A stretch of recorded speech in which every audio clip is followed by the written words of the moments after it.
Hello, friends, and welcome to your Grow Groups this week. My name is Jessica, and we are finishing our series, Jesus in Real Life. We've been looking at the 7 I am statements of Jesus, as Jesus gives us tangible ways to understand just how special and important and incredible Jesus is. This week, we're talking about how Jesus is the resurrection and the life, and I'm joined by Rachel. Hello. How are you doing today? I'm so good. How are you? So good. Happy Easter. Yes. Yes. To you too. Thank you as well. Well, as we celebrate, will you share a story from Easter?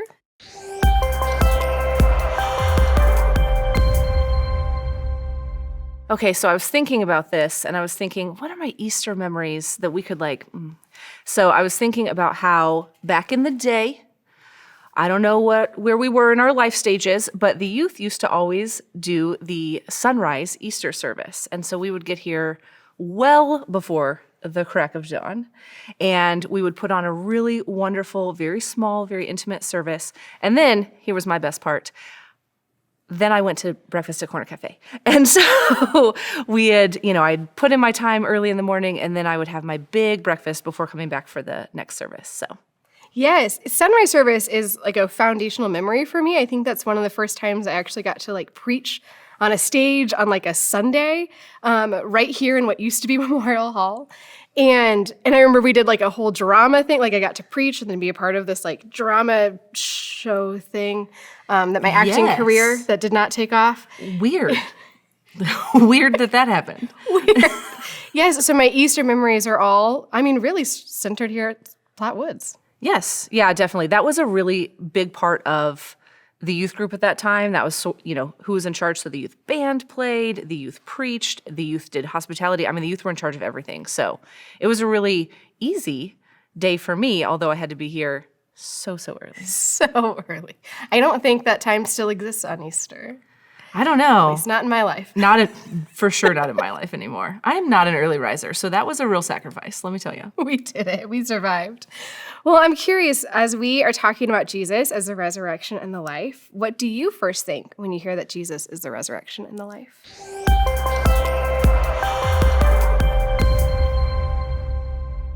We're just diving right in. We're getting real deep all of a sudden. Love that for us. So when I think of resurrection, the word resurrection in particular, it really reminds me that there is more past this.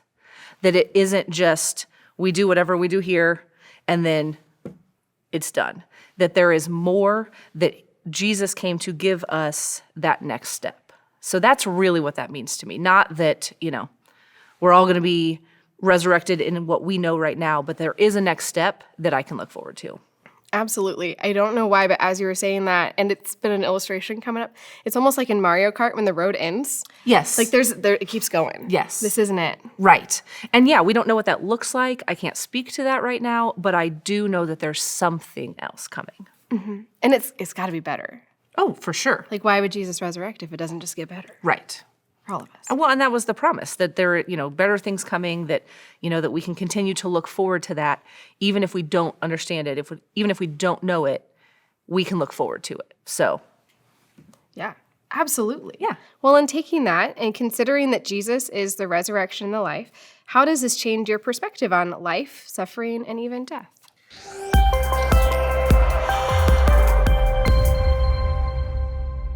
Well, again, so deep, my goodness. I do feel like it gives the hope that sometimes you can lack in the moment. Things are really rough, you're having a hard time, someone is sick, someone dies.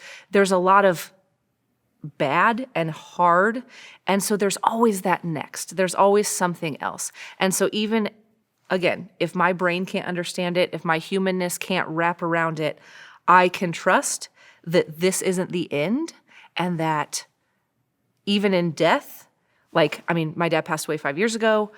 I know that I will see him again. I don't know what capacity, I don't know what that looks like, but I'll be able to see him again, and there is the promise of that. So it's just a hope.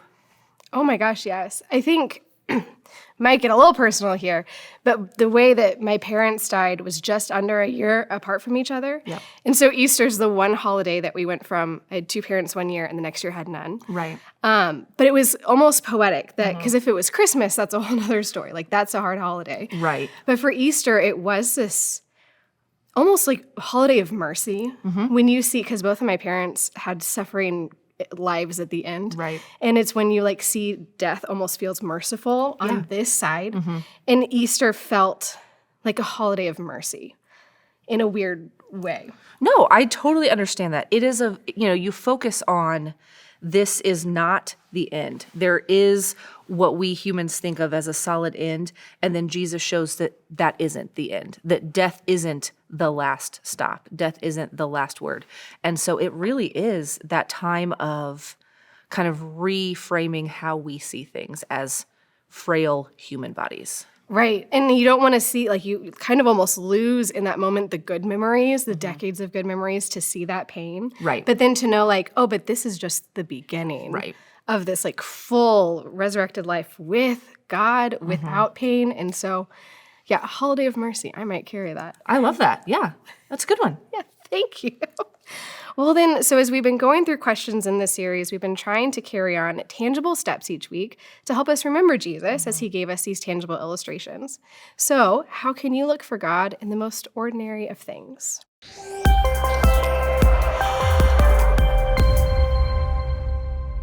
So I have a 6-year-old little guy, and he is just the best at this. He is the best at seeing the tiny things and just being so in awe of things that I would miss.